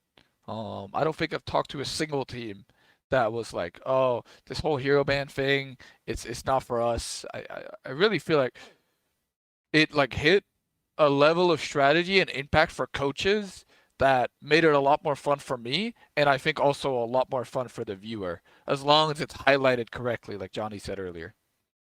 I think the only difficulty would be implementing it for the earlier stages of OWCS, because you have a system where look at the Swiss, look at all the group stages where it's not necessarily on the main broadcast or the main show that we do. Very hard to implement it because there's no automated system in place. Faceit doesn't have that. Faceit has a system for the map drafting and all that, but doesn't have for hero banning. You could add it. You can't. The API would definitely be there though, because it already hooks into choosing X, Y, and Z map for each of the lobbies. So it would have to create it. Is my thing. Yeah, sure. It would just be an extra API hook that just hooks in and says, okay, disable this hero. And that would be that, right? It would, obviously, it's a little bit more work there on the back end, but they've already got a foundation of creating a lobby with a certain map, etc. So like, there's no way they can't pull more. The API surely has for every single setting in the lobby. Like, there's no way it blocks out. It's only the map, for example. Like, Yeah, I'm sure they could do it. They could do it in the FACEIT thing. It would be. I think it would be fairly easy for Swiss in that regard. And then them moving on, like, yeah, I don't think it'd be too much of a problem. Well, now they could probably only do it for like the broadcasted segments. You know, the actual like main for sure. broadcast. So you'd have to get to like. I'm just going to burst the bubble, though. This shit isn't coming in this year. There's just no way. You don't change the format up mid-year. If bans are coming in, it would probably be for next year. There's no way they just add it for Stage 4. I mean, it's very possible. Can't be surprised if it's Stage 3 is too soon. I feel like it's really possible for Stage 4. Maybe they will for Stage 4, but like changing up a format like that. I think as you know, OWCS, chill, like whatever. I say just do it. Just integrate it for Stage 4. Like we have I like it. Nothing to lose. Like really, in this post Overwatch League era, like we have nothing to lose. You might as well experiment, get crazy with it, because like people are gonna argue about like competitive integrity or like whatever, just like, oh, we didn't have enough time to like learn the ban system, and like no, screw that. Like this is about keeping people interested in Overwatch esports, getting people to tune in. And like you guys said, without a doubt, the community seems to love it. There's way more supporters of the hero ban system than there are people who watched EWC and said like, I didn't like it. The pro community seems obsessed with it, just like, we like this too. It's a lot of fun. So I'm just like, we have nothing to lose at this point. Why not get pretty rash and just like, we'll integrate it for Stage 4, just like. Maybe I'm too Overwatch pilled, and I'm like, they ain't changing this format. There ain't no way. But yeah, I mean, I'm all for like implementing it ASAP. Stage 3 playoffs starting in 3 weeks. Do it. Stage 3 playoffs. Why not? Just for playoffs? Okay. You get 3 weeks to prep. Why not? No, playoffs make sense because that's when the broadcast happens, and you could do the banning through the broadcast. Like, what I'm saying is that if Sean or Bailey are watching. Stage 3 playoffs. Why not? The thing holding it back is the whole FACEIT side for like the Swiss levels and the early group stages. But once you get to playoffs, once you get to the stage where the broadcast is in, then you can effectively do it quite easily. 100%. Yeah, I think especially for playoff Stage 3, Stage 4, do it. It's really fun. Everybody likes it.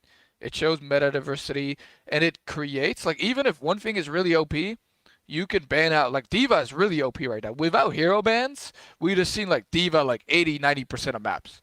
Like 100%. But with hero bans, actually D.Va wasn't played that much because you could chip away at parts of the comp. You could ban Lucio, Kiriko, D.Va, Tracer. What did it say? D.Va was banned 25 times. That 25 maps, you didn't get to see D.Va. Yeah. Which and I think if it wasn't for that, we would have seen like a lot of D.Va and a lot of Bring on a Winston, because that counters D.Va. That's like the only like really strong counter. So I think without hero bans, this tournament might have actually ended in like a lot of teams just defaulting to Lucio, Kiri, D.Va, Echo, Tracer, because that's what Falcons was dominating on in scrims for a little bit before teams started figuring out how to use bans to start countering it. So it kind of also makes it so not one thing can be OP, because you have to be creative with it, and I think it helps the balance team too in a way. I want to see Korea do it straight away. Korea starts in 3 days on Friday. I think they should just do it off rip. I mean, historically they've just been on their own little island doing whatever formats. So. Because the thing is, they don't have it.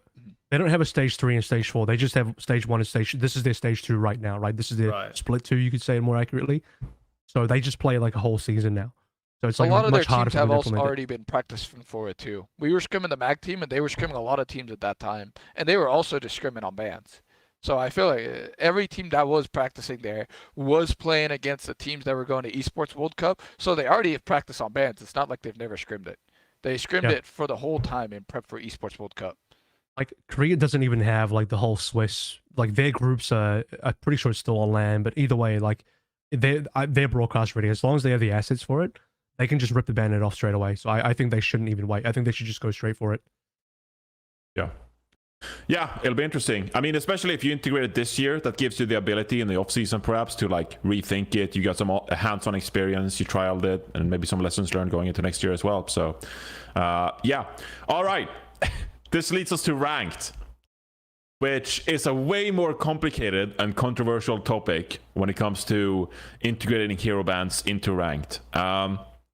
I posted a Reddit thread this morning asking for people's opinions on hero bans, and across the board, You posted on Reddit. I did, because I was genuinely curious. Again, I wasn't at the Esports World Cup, and so I didn't have that much hands-on experience. I wanted to get people's thoughts and the vibe. So you did?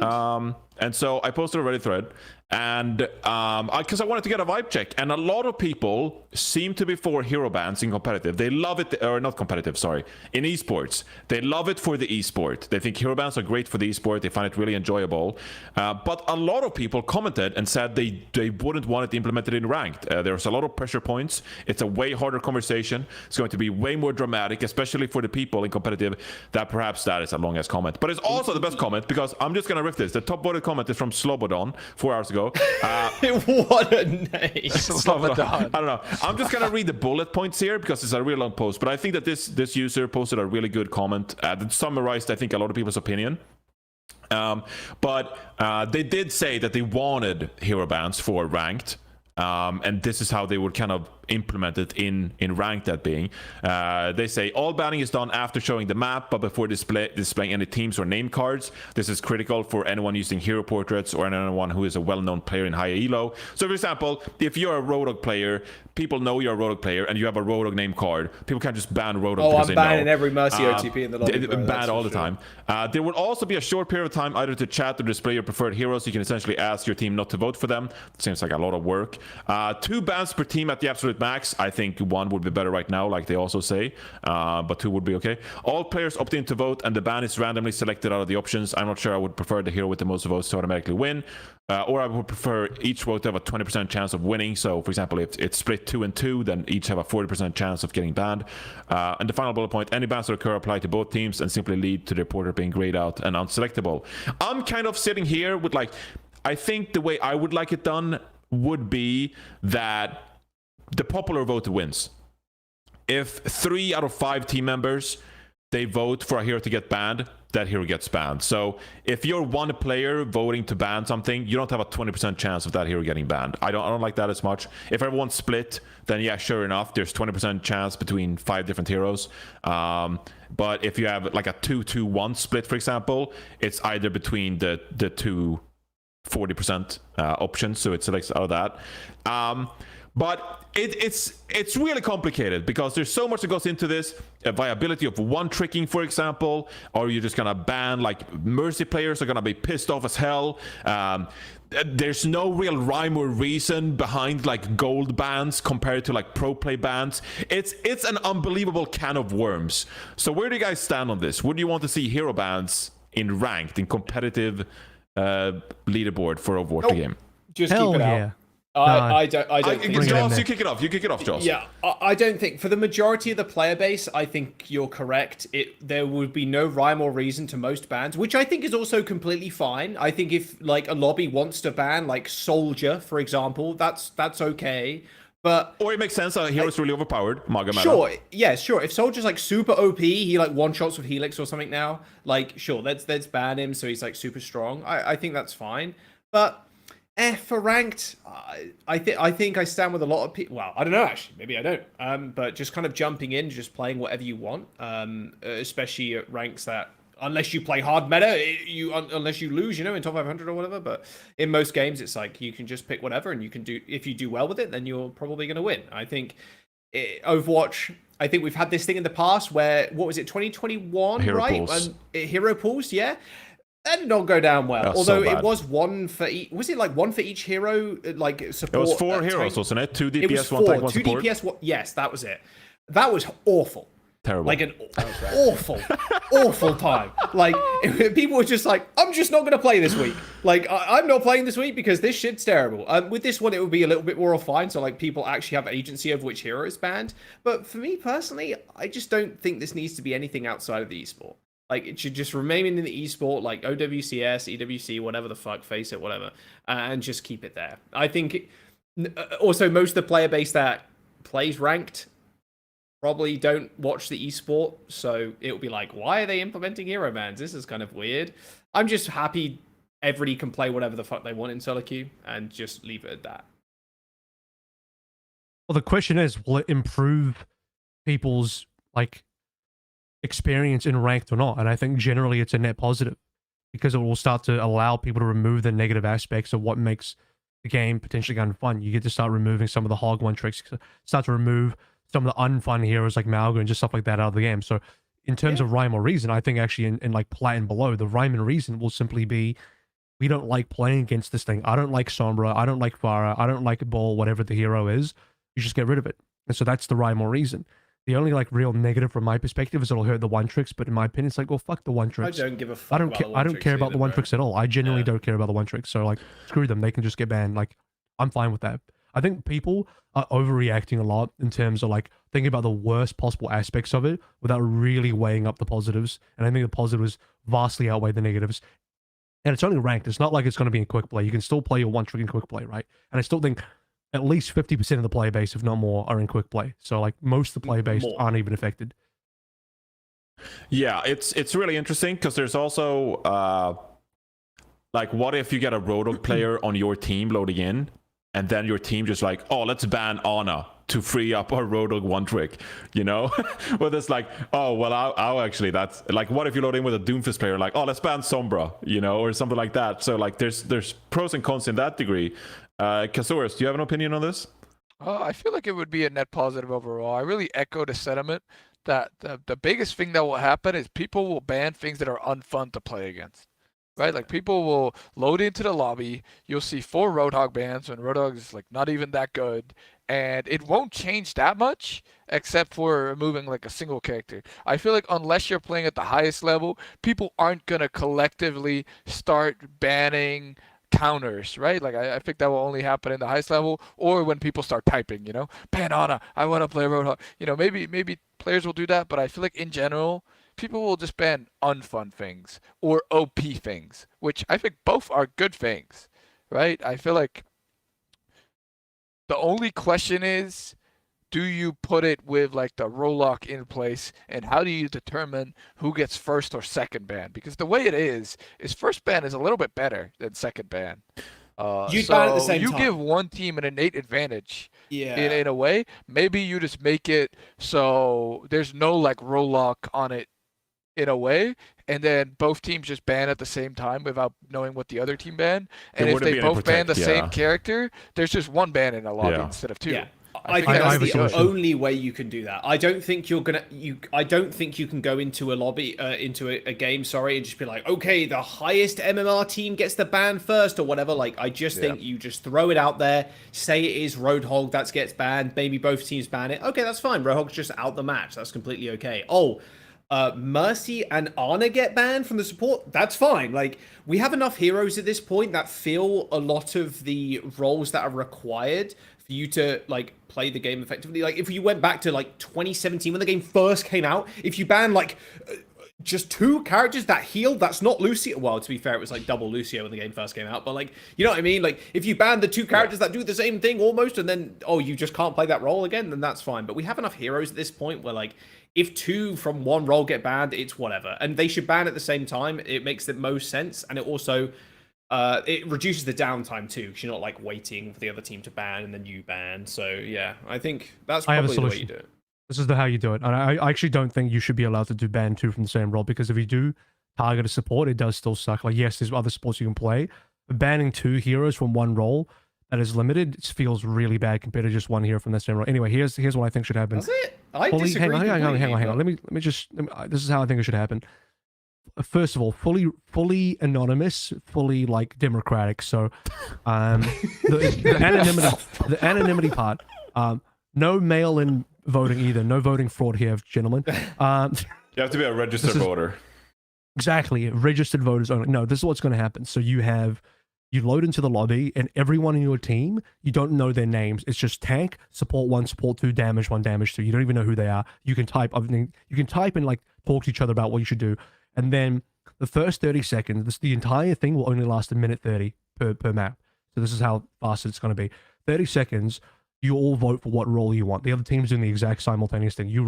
It's a vote between, you know, DPS, tank, support, and then, you know, if it's even, or can't be even because it's 5 players, but you know what I mean. Like, it'll just randomly choose based on whatever gets the most votes, or if there's a tie, it'll randomly pick between one. And the same thing will happen on the other team. And then the game will take into effect what the votes are from both teams select the role. So you might end up with tank, and the other team might end up with damage, DPS, right? Like it'll make it so that both teams can't have the same role, but both teams are voting for a role, and you'll just get given one based on how the voting of all 10 players pans out, if that makes sense. And then once you have your role, you have a 1-minute banning phase where like your entire team bans within that role and the other team bans within that role. And you know that the other team is banning for tank and you are banning for support and the other team knows you're banning for support. And then all the bans are shown. The ban, once it's complete after 1 minute, is shown simultaneously. So both the roles are shown simultaneously. And then when the bans are complete after 1 minute, where you just like, again, democratically vote on it. And if it's a tie, it goes random. Then both the bans are shown at the end. And here's your 2 bans from 2 separate roles, done, finish. And that's banned for the entire lobby. I just think that's too complicated. I think Yeah. the How's that simplest, complicated? the That's simplest, super simple. That is so simple. Well, What's it's complicated? so simple. It took you a good 5 to 10 minutes to actually explain what was Oh, going on. come on, I John. think- Come on. No, Come it on. obviously- It didn't take 5 minutes. Yeah, Come on. all right. But like, I Okay, think so what? the simplest solution I is can normally the better one when explain it comes to in action. I can explain it in less words if that makes you feel better, but the concept is the same. No, but I agree. There is a theme with Overwatch that everything needs to be as simple as possible. So that's why I think that if this was actually to happen, and it would be easiest for the developers to implement, you would have your pre-selected band while you queued. Like when you queued up for ranked. Oh, when you queued. When you queued up for ranked, you'd select, I'm queuing tank, and my vote is to ban I Ana. don't know about that. But then Because you can't then, base it I on don't that. know how Overwatch works. But wouldn't No, you then, should be able to as, see the map as first. the You should be lobby able to see is the map first. loaded, as the lobby is loaded with the lobby settings, wouldn't then the game just like add up and then Sure. we deselect Ana BAP while the lobby That is loading? sucks though. What the fuck? You No. can't see the map. Why? Oh, You yeah. have to see the map first. You I have to can't see the map. believe I Oh, you banned have to see the Widow map. on That makes sense. Suravasa. Yeah, I have to see the map yeah, first, like, but- oh, yippee. I think Avril, I think 1.5 minutes before the round starts might be a little too long, especially like That'd be going like into these 20 maps. seconds or I something. also think Johnny's idea is stupid because you got to see the map. I think Oh, the shut best way to up. do it Well, reduce the time is to what you want. you Reduce it to 1 minute change if you want. the assemble your heroes time to ban time, and you give it 30 seconds. Yeah. And you just like see all the heroes on screen then, and you click like whichever hero you want to ban, and you make it Yeah. a voting system, and just Yeah. make it 30 seconds. And Popular I don't vote? think you can Fuck do it. roll lock. I think you just make it quick and easy, load into the lobby, see all the characters, everybody presses the character they want to ban. If you don't want to ban, you don't have to. Your vote is just not counted, and you just replace the 30 seconds of assemble your hero with ban a character, because that time is useless anyway. I don't know why every game infantilizes their audience and treats them like little tiny children with a zero brain. Like, I don't know. Maybe it's true. Maybe all play bases of all games really are just like stupid little kids. I don't know. Well, I just we think want to it's- be stupid little kids. It's more like streamlining the experience, not We don't wanna be making Dota. it. Yeah, like I think streamlining the experience is more important there. I just think You can if make you're it able to get in, streamlined. like Kasora said, if you just get in like Sora says, you fucking pick fucking Mercy, and you're like, oh, boom, I pick Mercy, that's 20%. These motherfuckers, they all picked Hog, that's 80%. Okay, it's Hog, whatever. Like, popular vote, go in. It takes 30 seconds, if that. If you miss the ban, you get, it skips or whatever. If the enemy team also bans Hog, great. If they ban Orisa, okay, that's fine. Like I said, we have a lot of heroes in the hero pool right now. For each role, that it's fine if you ban from 2. If you ban Juno and Lucio, that's fine too, because you can play without speed. Like, we do play Overwatch, we can play without speed. It's possible. I know it feels awful to play without a speed boost, but we can do it. We can. Most do it. ranked games are without a speed boost. Like you Exactly. don't see Lucio in ranked that much. Yeah, so, like I think, it's also ranked is just such a fucking wild west of bullshit anyway. Like, we don't need like, oh, we can only ban from one role. Like, just keep it simple, keep it streamlined, get in, get out. It's a very 30-second window in which you get to do it. So. You could, Apparently, you could reduce it down in the time.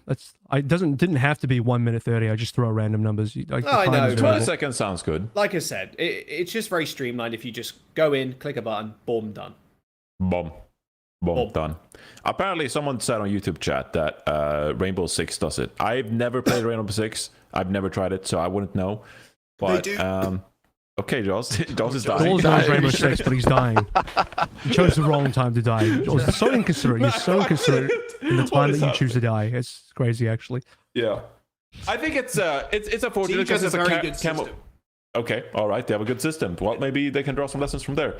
I think it's just like a bit unfortunate because while it's called competitive, it's not really competitive. It's more like organized quick play.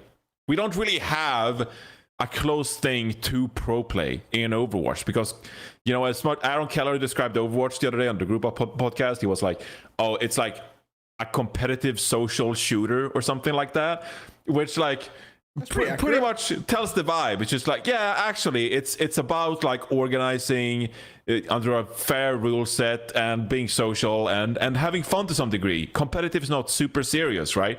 And so we don't really have like a tournament mode where we actually could try this out. And so we have to consider all the downsides of like the regular Overwatch Reddit suffering the consequences of the pro community vouching for hero bans, right?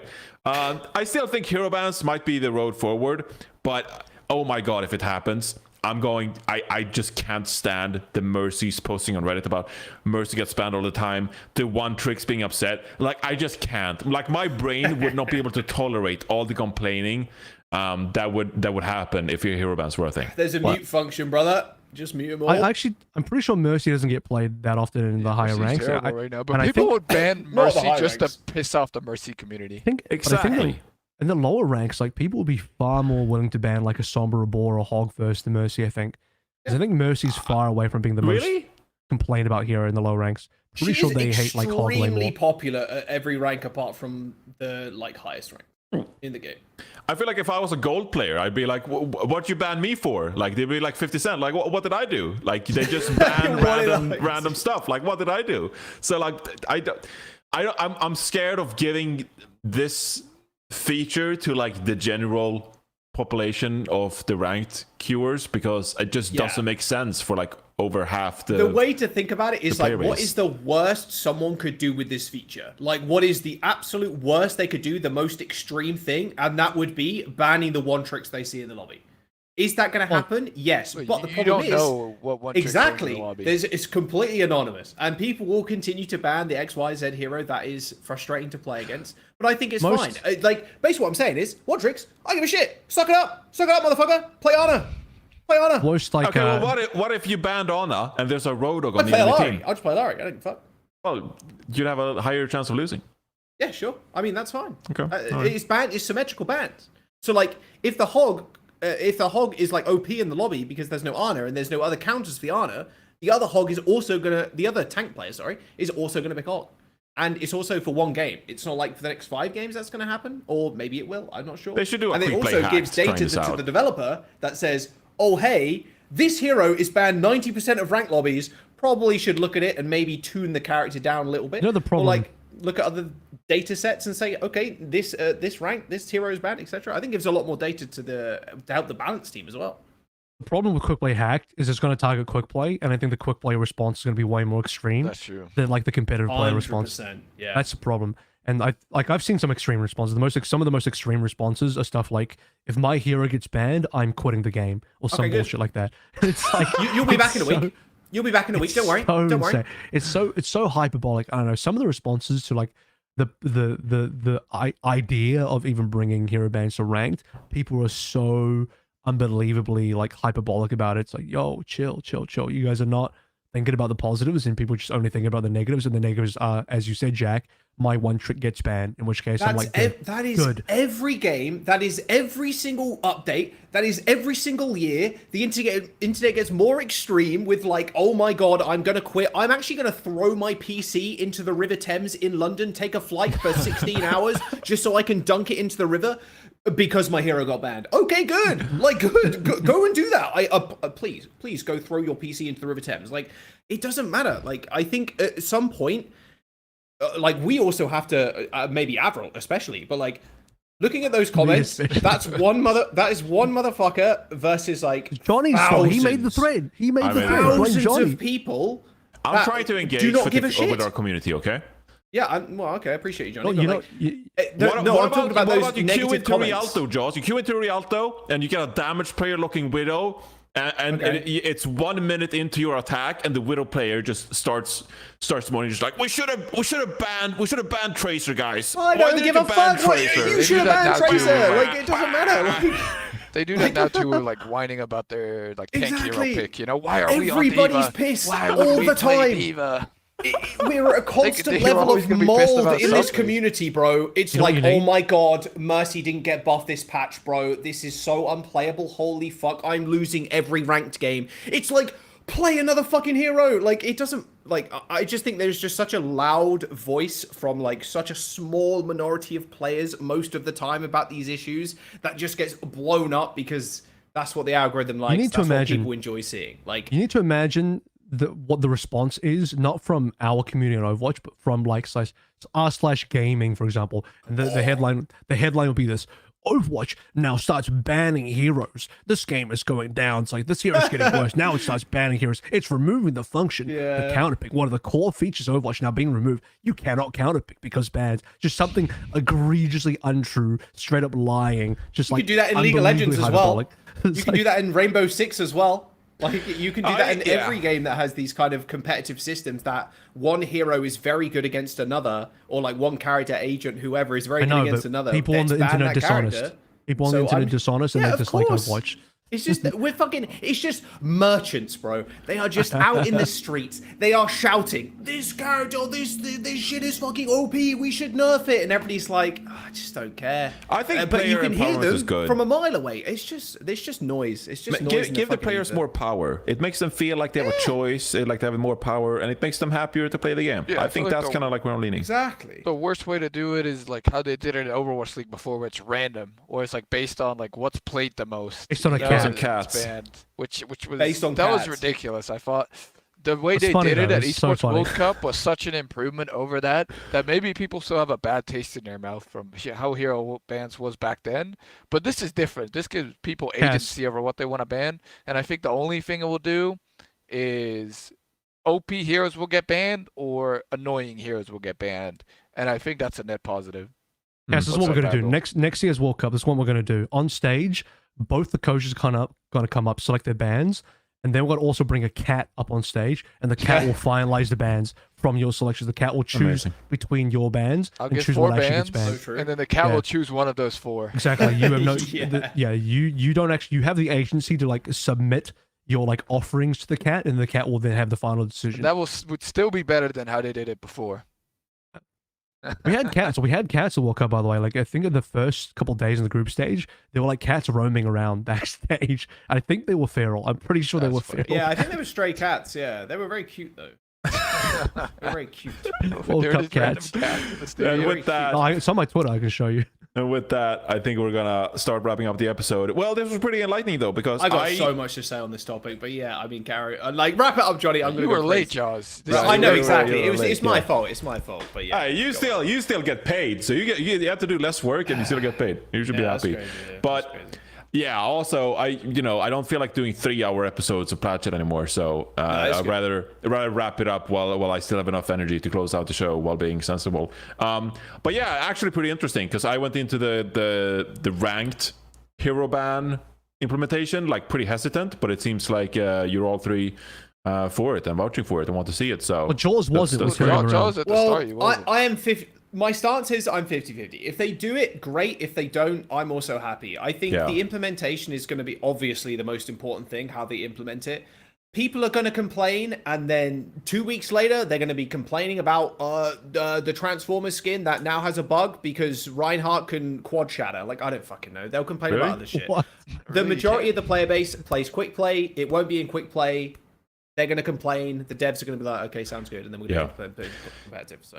Overall, I'm for player empowerment, and I'm for a more dynamic game experience, because I think that's how you get people to stick with Overwatch, and how we get more players is you make people happy to play Overwatch and feel like they have a dynamic, different experience all the time, and it's not just the same old Roadhog one trick killing them and Mauga killing them all the time ramp. So there you go.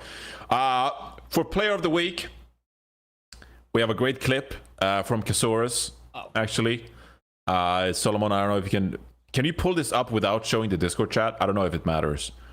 But there was a player, Kalush in fact, broke the hitting machine. He broke the He hit it so hard he machine. broke it. Oh my god! Wait, that guy's ripped. And then he was trying to fix it by hitting it. By smashing him more. Yeah, the number screen just 69. just stops. She says 69. Oh, that's a stops. great sound. I have a counter offer. Very similar clip. I have a counter offer for Bren's play of the week. It's Smurf doing the same thing, but just a lot poorer. You know, just way worse. He didn't Is there a break it. video of this? Yeah, Smurf didn't break it though. I do have a video of this. Oh, No. No, dude. 2.2. Come on, man. 0.02. I hit the 2. Nah, you can hit it much harder than that, man. There was a. I how can't much is remember that the rule. of that is gravity, and how much is that external Smurf force?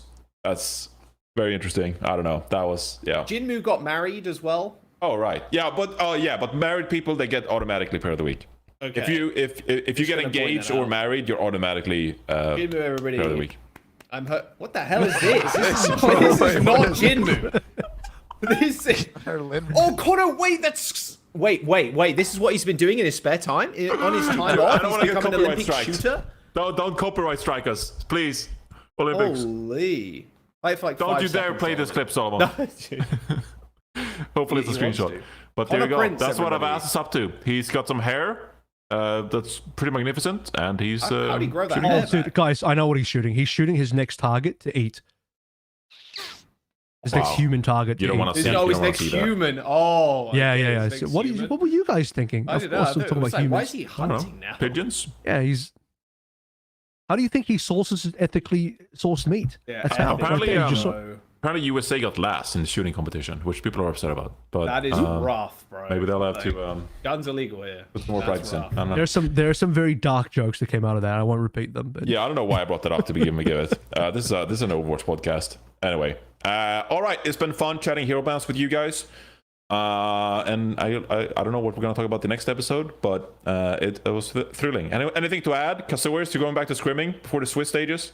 At some point. Yeah, we're At some taking point? look. This is like the middle of the year, so we're taking a little bit of a longer break. Also, because we did quite well, I gave them a little bit extra off. A couple players went home to see their families, and they'll be back in Toronto soon. I think Esports World Cup really showed that hero bands is really interesting. It should definitely be in esports in the competitive side. Ranked, I think they should just try it. Why not just try it? And people don't like it after a month, just scrap it. Right, I think this Do half a this season developer worth of team bans. has showed that they're willing to make swooping changes. Do this and try it. Why not? Okay. I have one more question for you, actually. I feel like I follow RuPaul on Instagram. I feel like he posts videos from being at the nightclub like 2 a.m. every week. Am I imagining things, or like what's your coach stance on you letting your players go out to nightclubs? We're on a break. He can do whatever he wants. Okay. All right. I think during the there it scrims is. and during tournament time, of course, you should chill. But on a Are there some break, good I'm nightclubs in not Toronto? I'm not his mom. I'm not gonna breathe down his neck, tell him what he can and can't do. As long as he focuses on the game and he streams like 7 hours a day still, he's doing a good job. Okay. I'm not complaining. I'm just curious about what the Toronto nightclub scene is like. He seems to be having a lot of They fun. have So insane Well, food good. here, and they have good The clubs. food in Toronto Alright. is good. I don't It like is. going clubbing, but God, sometimes I'll I go wish to I a was bar. living in Toronto right The now. food here is Like, insane though. all right. Yep. Can agree with that. It's great. add me to All the right. team, please. This has been Plat Chat Overwatch, episode 234. We might be back this week with another episode. We'll see. Anyway, thank you for listening, and we'll see you next time.